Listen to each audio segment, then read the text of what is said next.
Hello everyone, welcome to my Eat Healthy Stay Healthy channel. Today I am preparing spinach muffins. How to make spinach muffins at home. ಈ ರೆಸಿಪಿಗೆ ಬೇಕಾಗಿರೋ ingredients ಮೊದಲು ಒಂದು bowl ತಗೊಳ್ಳಿ. ಅದಕ್ಕೆ ಒಂದು ಅರ್ಧ cup ಗೋಧಿ ಹಿಟ್ಟು ಹಾಕೊಳ್ಳೋಣ. ಅದಾದಮೇಲೆ 1/4 tea spoon of baking powder, ನಂತರ ಪಿಂಚ್ ಆಫ್ ಸಾಲ್ಟ್, ಚಿಟಿಕೆ ಉಪ್ಪು, ಬೇಕಿಂಗ್ ಸೋಡಾ 1/4 ಟೀ ಸ್ಪೂನ್, ಅದಾದಮೇಲೆ ಸೂಜಿ ಅಥವಾ ಚಿರೋಟಿ ರವೆ ಅಂತ ಕರಿತೀವಿ, ಅದನ್ನು 1 ಟೀ ಸ್ಪೂನ್ ಹಾಕೊಳ್ಳೋಣ. ಅದಾದಮೇಲೆ ಕ್ರಶ್ಡ್ ಡ್ರೈ ಫ್ರೂಟ್ಸ್, ನಟ್ಸ್, ನಾನಿಲ್ಲಿ ಬಾದಾಮ್ ಮತ್ತು ಕ್ಯಾಶ್ಯೂ ನಟ್ಸ್ ತೊಗೊಂಡಿದ್ದೀನಿ, ನಿಯರ್ಲಿ 5 to 6 ಇನ್ ನಂಬರ್. ಅದನ್ನು ಸಣ್ಣದಾಗಿ ಕ್ರಷ್ ಮಾಡಿ ಹಾಕ್ಕೊಂಡಿರೋದು. ಇದನ್ನೆಲ್ಲ ಚೆನ್ನಾಗಿ ಮಿಕ್ಸ್ ಮಾಡ್ಕೊಳ್ಳೋಣ. ಡ್ರೈ ಇಂಗ್ರೀಡಿಯೆಂಟ್ಸ್ ಎಲ್ಲ ಮಿಕ್ಸ್ ಆಗಿದೆ. ಇದಕ್ಕೆ ಬೇಕಿದ್ರೆ ನೀವು ಏಲಕ್ಕಿ ಪೌಡರ್ ಆರ್ ಕೇಸರ್ ಆರ್ ಸಿನಮನ್ ಪೌಡರ್ ಹಾಕೋಬೋದು. ನಾನಿವಾಗ ಒಂದು ಮಿಕ್ಸಿ ಜಾರ್ಗೆ ಒಂದು ಹಣ್ಣಾಗಿರೋ ಬಾಳೆಹಣ್ಣು ತೊಗೊಂಡಿದ್ದೀನಿ, ಚೆನ್ನಾಗಿ ಹಣ್ಣಾಗಿರೋ ಬಾಳೆಹಣ್ಣು.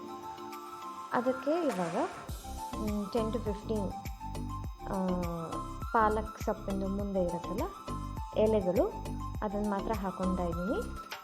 ದಿಂಡು ಅಥವಾ ಕಡ್ಡಿನ ಕಟ್ ಮಾಡಿಬಿಟ್ಟು ಇದು ಬರೀ ಎಲೆ ಅಷ್ಟೇ ಹಾಕ್ಕೊಂಡು ಮಿಕ್ಸಿ ಮಾಡ್ಕೊತಾ ಇದ್ದೀನಿ. ಇವಾಗ ಫೈನ್ ಪೇಸ್ಟ್ ಆಗಿದೆ. ನೀವು ರಾ ಫ್ಲೇವರ್ ಅಂತ ಅನಿಸುತ್ತೆ ಅಂತ ಅಂದರೆ ನ್ಯಾಚುರಲ್ ಫುಡ್ ಪೌಡರೇ ಬರುತ್ತೆ, ಪಾಲಕ್ ಪೌಡರ್, ಮೇಥಿ ಪೌಡರ್ ಆ ಥರನೂ ಸಿಗುತ್ತೆ ಗ್ರೀನ್ ಕಲರಲ್ಲಿ, ನೀವು ಅದನ್ನಾದರೂ ಯೂಸ್ ಮಾಡ್ಬೋದು. ಇವಾಗ ನಾನು ಒಂದು ಸಣ್ಣ ಬೌಲಿಗೆ ಎಣ್ಣೆ ಸವರ್ಬಿಟ್ಟು ಈ ಥರ ಬಟರ್ ಪೇಪರ್ ಹಾಕಿ ಇಟ್ಕೊಂಡಿದ್ದೀನಿ.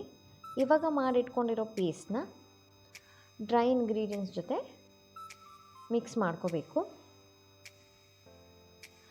ಇದಕ್ಕೆ ನಾನು ಬೆಲ್ಲ ಹಾಕಿಲ್ಲ, ಸಕ್ಕರೆ ಹಾಕಿಲ್ಲ, ಬನಾನಾ ಹಾಕಿರೋದ್ರಿಂದ ನಾನು ತೊಗೊಂಡಿರೋ ಮೆಷರ್ಮೆಂಟ್ಸಿಗೆ 1 ಬನಾನಾ ಸಾಕಾಗುತ್ತೆ. ವೆನಿಲಾ ಎಸೆನ್ಸ್ ಮತ್ತು ಹಾಲು 1/4 ಕಪ್ ತೊಗೊಂಡಿದ್ದೀನಿ. ಇವಾಗ ಎಲ್ಲ ವೆಟ್ ಇಂಗ್ರೀಡಿಯೆಂಟ್ಸ್ ಜೊತೆ ಡ್ರೈ ಇಂಗ್ರೀಡಿಯೆಂಟ್ಸ್ನ ಮಿಕ್ಸ್ ಮಾಡ್ಕೋಬೇಕು.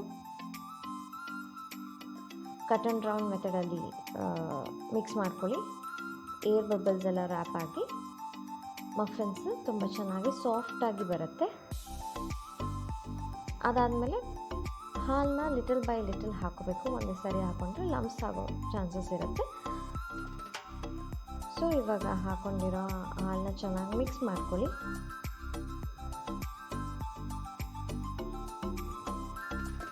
ಇವಾಗ ಆಲ್ಮೋಸ್ಟ್ ರೆಡಿ ಇದೆ. ನಾವು ಸ್ಪಿನಚ್ ಮತ್ತು ಬನಾನಾ ಏನಕ್ಕೆ ಯೂಸ್ ಮಾಡ್ತಿದ್ದೀವಿ ಅಂತಂದರೆ ರಿಚ್ ಇನ್ ಫೈಬರ್, ಬ್ರೇಕ್ಫಾಸ್ಟ್ಗೆ ತುಂಬ ಒಳ್ಳೆಯದು. And this is rich in vitamin A, vitamin K and vitamin B12.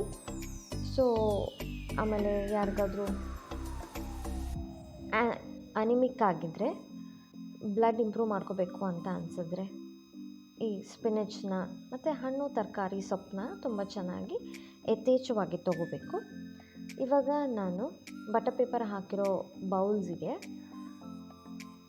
Muffin batter ಹಾಕೋತಾ ಇದ್ದೀನಿ. ಈ ಬ್ಯಾಟರ್ನ ಸುಮಾರು 15 to 20 ಮಿನಿಟ್ಸ್ ನೆನೆ ಇಡ್ಬೋದು, ಇಲ್ಲ ಡೈರೆಕ್ಟಾಗಾದರೂ ಮಾಡ್ಬೋದು. ನಾನು ಇದನ್ನು ಸ್ಟಿಮ್ ಕುಕ್ ಮಾಡ್ತಾಯಿದ್ದೀನಿ. ಒಂದು ಪಾತ್ರೆಗೆ ಆಲ್ರೆಡಿ ನೀರು ಹಾಕಿಬಿಟ್ಟು ಕುದಿಲಿಕ್ಕೆ ಬಿಟ್ಟಿದ್ದೆ. ಸೊ ಈ ಥರ ಹೋಲ್ಸ್ ಇರೋ ಪ್ಲೇಟ್ನ ಹಾಕಿಬಿಟ್ಟು ಅದ್ರ ಮೇಲೆ ಮಫಿನ್ಸ್ನ ಹಾಕ್ಕೊಳ್ಳಿ. ಅಂದರೆ ಮಫಿನ್ ಹಾಕಿಟ್ಟಿರೋ ಬೌಲ್ನ ಇಡಿ. ಇವಾಗ ನೀಟಾಗಿ ಕ್ಲೋಸ್ ಆಗಬೇಕು ಲಿಡ್ಡು. ಆ ಥರ ಕರೆಕ್ಟ್ ಸೈಜ್ ಇರೋ ಲಿಡ್ ತೊಗೊಂಡು ಕ್ಲೋಸ್ ಮಾಡಿ. ನಿಯರ್ಲಿ 15 to 20 ಮಿನಿಟ್ಸ್ ಆದಮೇಲೆ ಮಫಿನ್ಸ್ ರೆಡಿ ಆಗಿದೆ. ಬಟರ್ ಪೇಪರ್ ಎಲ್ಲ ತೆಗೆದಾದ್ಮೇಲೆ ಈ ಥರ ಸಾಫ್ಟ್ ಆಗಿರೋ ಗ್ರೀನ್ ಸ್ಪಿನಚ್ ಮಫಿನ್ಸ್ ರೆಡಿ ಇದೆ.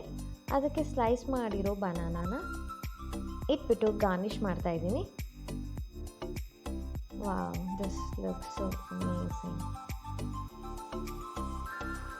ಅದಕ್ಕೆ ನಾನು ಡೇಟ್ ಸಿರಪ್ ಅಥವಾ ಜಾಗರಿ ಸಿರಪ್ ಎಲ್ಲ ಮೆಲ್ಟೆಡ್ ಚಾಕ್ಲೇಟ್ ಹಾಕ್ಕೊಂಡು ಗಾರ್ನಿಷ್ ಮಾಡಿ ಸರ್ವ್ ಮಾಡಿದ್ರೆ ಆಯಿತು. ಟೇಸ್ಟಿ ಆಗಿರೋ ಹೆಲ್ದಿ ಆಗಿರೋ ಗ್ರೀನ್ ಮಫಿನ್ಸ್ ರೆಡಿ ಇದೆ. ಮತ್ತೆ ಹೀಗೆ ಹೆಲ್ದಿ ರೆಸಿಪಿ ಜೊತೆ ಸಿಗ್ತೀನಿ. Until then bye. Thank you for watching.